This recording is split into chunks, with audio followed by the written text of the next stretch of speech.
Hello, and welcome back to these COVID conversations.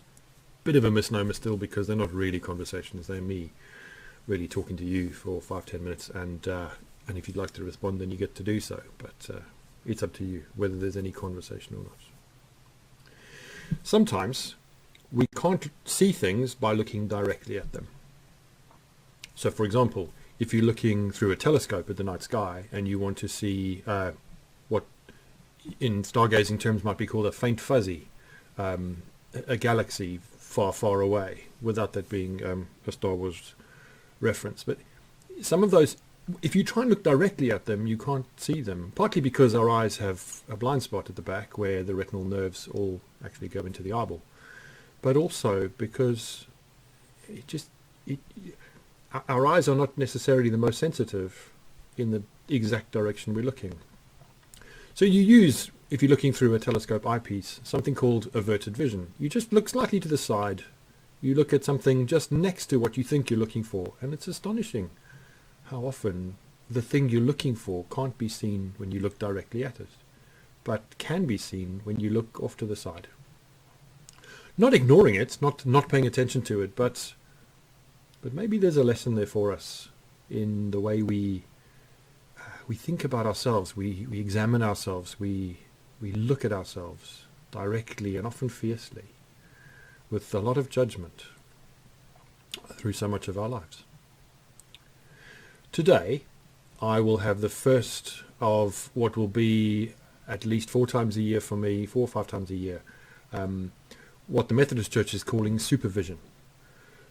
Quite some years ago, we decided to instigate to put in place a very wide-ranging review called the Past Cases Review.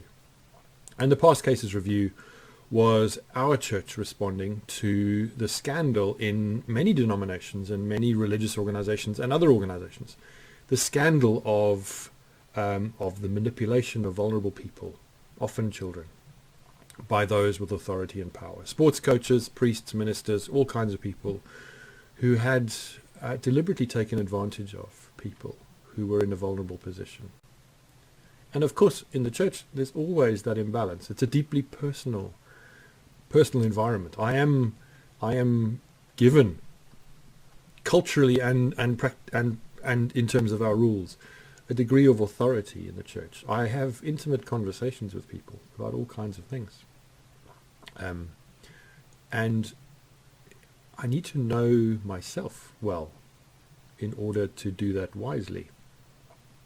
And I need to be learning about myself as I continue to do that in order to become more wise than I may already be.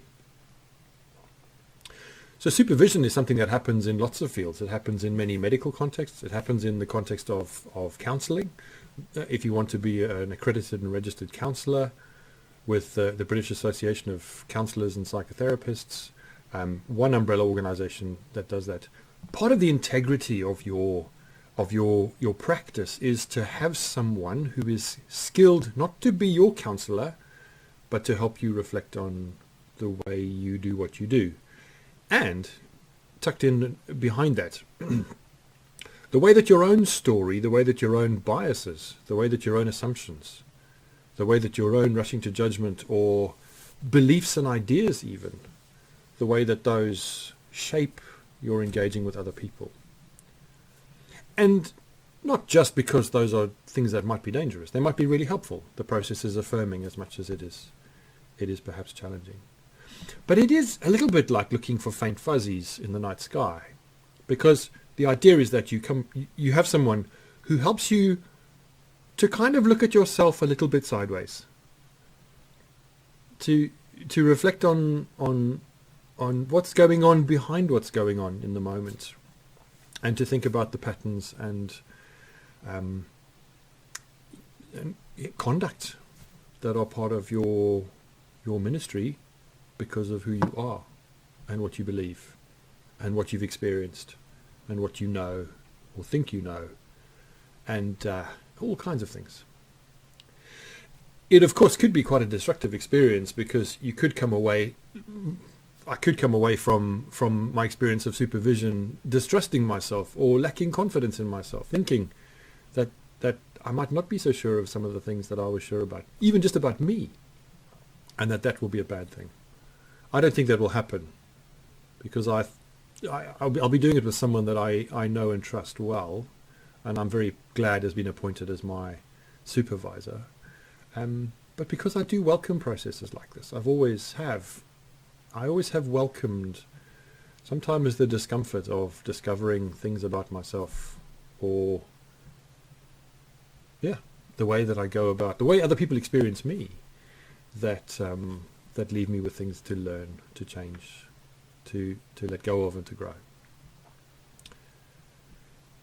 I've had a lot of conversations over the last 8 months with people about their experience of themselves.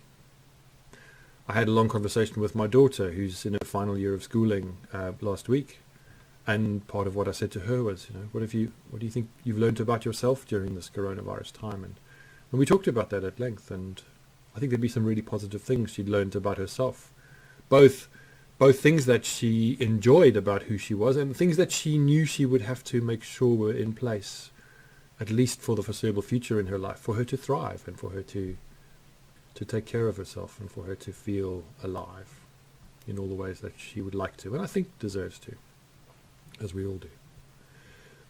I've been really heartened by the number of people who have said something along the lines of, I'm actually okay in my own company, or I like myself more than I thought I did, or something like that. I'm more okay than I thought I was. Being forced to not be around all of the complexities of relationship with other people has left quite a number of people I've had conversation with in the last 8 months. And it's taken some time to get there, so it didn't start in the beginning. It's really in the last couple of months that these things have come to the fore. Actually enjoying the fact of being okay with who they are, or at least knowing that they're okay with who they are in spite of who they are in some ways. That's a really, really creative thing. I think that's at the heart of what it means to be loved by God. Being loved by God is not about arriving into some place of static perfection, or eternal happiness. It's about coming home to being okay and loved, and the knowledge that there's more to us than we thought there was, and another can see it, whether that's God or another human being, however we might understand that. But someone else can see that, and we're discovering it, and it's coming home and becoming real for us. So as we think about the next month, as we think about the unknowns of what comes in England beyond the next month, as we reflect on what the last 7-8 months have been, with as much energy as we can give to that, I do want to ask you what you've learned about yourself.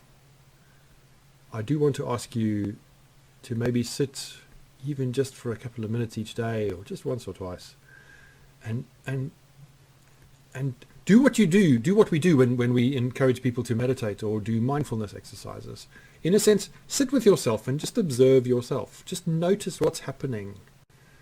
And maybe in the course of thinking about who you are and what you've learned about yourself, without staring at yourself in the mirror, which often holds a lot of judgment and blinds us to the things that are often the subtle treasures and the new shoots of parts of ourselves we may not yet believe could be there.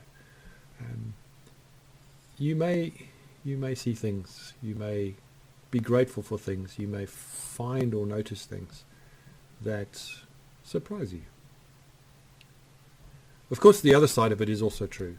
I've learned things about myself during coronavirus that are not quite so rosy, and that's important too. And finding a balance with those things is not easy.